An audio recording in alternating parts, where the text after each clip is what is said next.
Hello guys, আসসালামু আলাইকুম। এই বৃষ্টির ভিতরে মাম্মু ছাতা নিয়ে নাবানা ফ্যাক্টরি থেকে বেরোয় আসলো।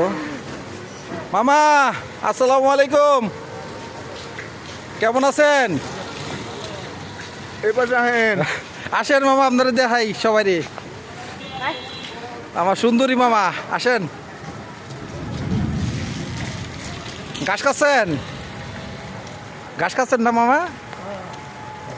গরু কয়টা এখন? একটা দুধ হয় কতটুক? বেশি নেই, হ্যাঁ, 27 থেকে দিও। ও ভালো। যে বৃষ্টির নামতেছে মামু সারাদিনই। হ্যাঁ, এই যে পানি আবার উঠিয়ে নিয়ে এলো সাগর থেকে। সাগর থেকে না? ও, কি করবেন? সারাদিন শুধু বৃষ্টি আর বৃষ্টি। কি করব বৃষ্টির ভিতরে বলেন? কোনো কিছু করার নাই। আবার বৃষ্টি নামতেছে, একটু থামে আবার শুরু হয়। ঘরে থেকে বের হওয়ার কোনো জায়গা নাই,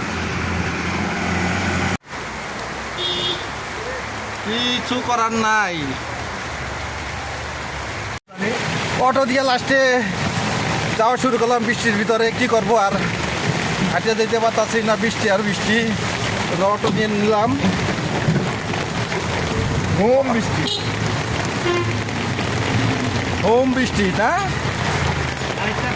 এই যে আমাদের মিজান চাচা আমাদেরকে অটো নিয়ে ঘুরে নিয়ে আসলো। সারাদিন সে 1050 টাকা মারছে, এখন বাসা যেয়ে ঘুমাইবো নাকি চাচা? কয় টাকা মারছ? কয় টাকা কামাইছো আজকে?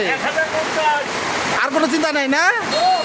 হ্যাঁ, আচ্ছা ঠিক আছে, তো যাও বাবা। আচ্ছা বাবা। এ তুমি তো বৃষ্টির ভিতরে যে দুধ বেচতেছো, খালি পানি তো বাড়াইতেছো খালি। 5 কেজি আনলে তো এখন তোমার 7 কেজি হইব। হ্যাঁ, ওই চাচা কয়ে যাও, ব্যবসা বাদ দাও এডি বাবা, ভালো